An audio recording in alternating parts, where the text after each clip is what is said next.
अधिवक्ता अधिनियम में संशोधन के खिलाफ जबरदस्त हड़ताल, सुनी रही आयुक्त डीएमसीआरओ की अदालतें। खबर गोंडा जिले से है, जहां अधिवक्ता अधिनियम में संशोधन को लेकर अधिवक्ता समाज विरोध में आ गया है और गुरुवार को जुलूस निकालकर न्यायिक कार्य से अधिवक्ता विरत रहे। इससे सभी अदालतें सूनी पड़ी रही। हजारों वादकारी बैरंग लौट गए। अधिवक्ताओं ने जोरदार जुलूस निकालकर अधिवक्ता अधिनियम में संशोधन की बात की पूरी तरह से खिलाफत करने के लिए सड़क पर उतर आए। बार एसोसिएशन राम बुझारत द्विवेदी, सुरेंद्र कुमार मिश्र, मनोज कुमार मिश्र, संजय कुमार सिंह महामंत्री की अगुवाई में हजारों अधिवक्ताओं ने सिविल अदालत से जुलूस निकाला, जो लखनऊ रोड होते हुए डॉक्टर अंबेडकर चौराहे से नारेबाजी की। यहां से जुलूस डीएम कार्यालय पहुंचा कि नारेबाजी के साथ एक सूत्रीय ज्ञापन महामहिम राष्ट्रपति संबोधन गोंडा डीएम नेहा शर्मा को सौंपा। और अधिवक्ताओं की नाराजगी है कि वैसे तो इस बिल में अनेकों खामियां हैं, पर मुख्य रूप से अधिवक्ता संशोधन बिल में धारा 35, 35A, धारा 36, 123 एवं धारा 45 अधिवक्ताओं के लिए बहुत ही खतरनाक साबित होने वाला है, जिसको किसी भी सूरत में स्वीकार नहीं किया जा सकता। इस बिल के पास हो जाने से न तो अधिवक्ताओं का कोई अस्तित्व बचा रह जाएगा और न ही अधिवक्ता संघों का वो फिर bar council of Uttar Pradesh हो या बार काउंसिल ऑफ इंडिया, सभी केंद्र सरकार के हाथों की कठपुतली बनकर कार्य करेंगी। उन्होंने सभी अधिवक्ताओं, अधिवक्ता संघों और देश के बुद्धिजीवी आम से इस बिल के पुरजोर विरोध उतर हड़ताल पूरी तरह सफल रहा। संयुक्त डीएम, सीआरओ, एसडीएम की अदालतें पूरी तरह सुनी रही। दीवानी में आए वादकारी बैरंग लौट गए। जुलूस में रविंद्र चंद्र त्रिपाठी, दीनानाथ त्रिपाठी, महंत दत्त श्रीवास्तव, रुचि मोदी, भगवती पांडे, सुरेंद्र मिश्र, गोपाल शुक्ल समेत हजारों लोग शामिल रहे। हड़ताल को लेकर अधिवक्ताओं से की गई खास बातचीत। गोंडा से रामनारायण जायसवाल की खास रिपोर्ट। किस चीज को लेकर विरोध?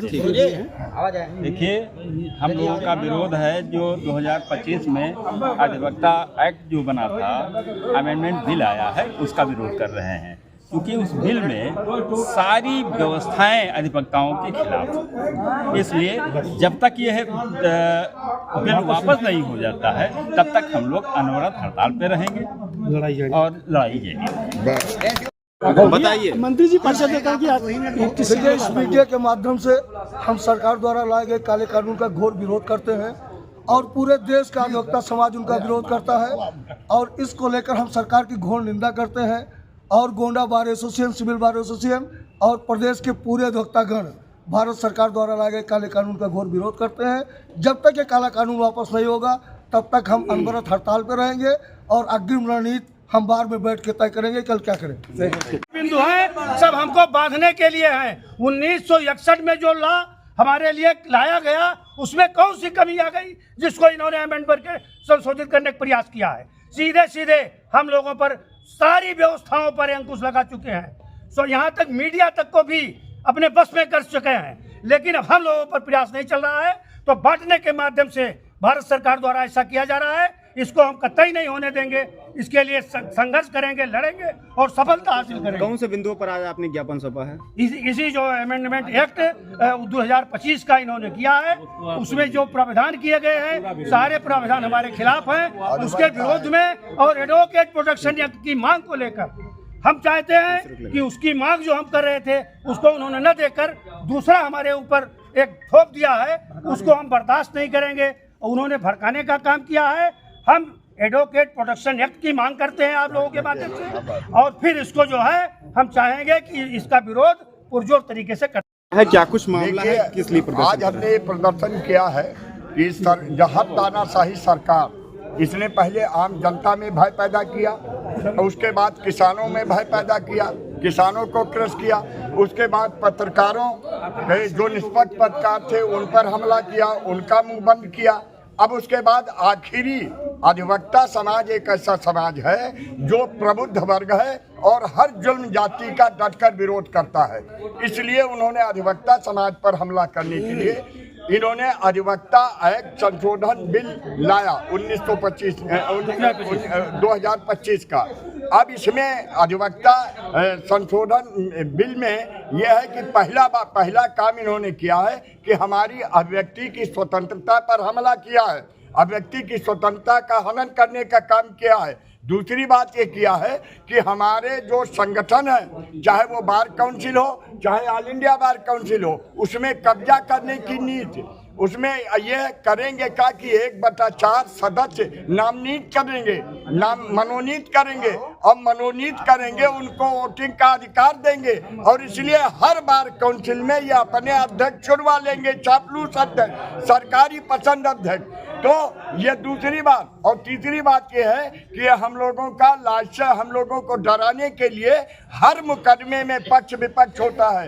अगर हम एक मुकदमा हारते हैं तो हारने वाला मौकिल अगर हमारे खिलाफ शिकायत कर देता है कि ये मिल गए थे, तो हमारे खिलाफ ये कार्रवाई शुरू कर देंगे। तो इस तरीके से ऐसे 4 जो है अमेंडमेंट हो रहे हैं कि जो अधिवक्ताओं को ये आम जनता की तरीके से अधिवक्ताओं में भय पैदा करके अधिवक्ताओं को भी अपने चंगुल में कैद करना चाहते हैं, और यह तानाशाही का प्रतीक है। हमने आज़ादी की अधिवक्ताओं के मिसाल है, अधिवक्ताओं का इतिहास है कि हमने आज़ादी की लड़ाई लड़ी है, हमने आज़ाद देश को आज़ाद कराया है, हमने हर तानाशाह को डट करके सड़कों पे जवाब दिया है। अगर पाकिस्तान में 80,000 अधिवक्ता सरकार को विदा कर सकते हैं, तो 5 लाख अधिवक्ता पूरे उत्तर प्रदेश में हैं, पूरे देश में हैं, और ये सड़क पे जिस दिन आ जाएंगे उस दिन इस सरकार की खटिया खड़ी और बिस्तरा गोल करके ही मानेंगे, ये तय बात है। इसलिए सरकार को ये काला कानून वापस लेना ही होगा। अमेरिका की एक संस्था है, वह अमेरिका की संस्था सरकार बनाने के लिए एड देती है, और जहां चाहती है हिंदुस्तान के अंदर नहीं दुनिया के अंदर वो सरकार बनवा लेती है। फंडिंग की गई। क्या आप समझते हैं दिल्ली के अंदर फेयर चुनाव हुआ है? एक घर में 40-40, 50-50, 2-2 हजार, 5-5 हजार वोट कहां से आ जाते हैं? और परवेश वर्मा सहित भाजपा के तमाम नेता पैसा बांटते हुए दिखाए गए, और चुनाव आयोग जिसको केचुआ कहते हैं, केंद्रीय चुनाव आयोग वास्तव में केचुआ रहा है। आज तक हिंदुस्तान की हुकूमत द्वारा चुनाव में किए गए किसी बगलिंग के खिलाफ उसने आदेश नहीं किया, विरोधियों को दबाने का काम किया हमेशा। इसलिए दिल्ली में उन्होंने सरकार बना ली, और दिल्ली में सरकार बनना कोई बहुत बड़ी बात नहीं है, वो सरकार को चला ही रहे थे हिटलर की तरह। जो प्रस्तावित बिल जो एलजी है वहाँ का लेफ्टिनेंट गवर्नर है, वही सरकार चला रहा है। प्रस्तावित बिल अगर पास हो जाता तो आगे आप लोगों की क्या पास होना नहीं है, कोई उसको पास नहीं होने देंगे। ठीक, क्या करेंगे? पास नहीं होने देंगे। अभी तो हमारी बार काउंसिल ऑफ इंडिया और बार काउंसिल उत्तर प्रदेश ने 25 तारीख को आह्वान किया है कि नोटरी, स्टाम्प बेंडर, कोई भी कार्य उत्तर प्रदेश के अंदर ट्रेजरी तक, रजिस्ट्री तक नहीं होगा, हम उसको ठप करेंगे।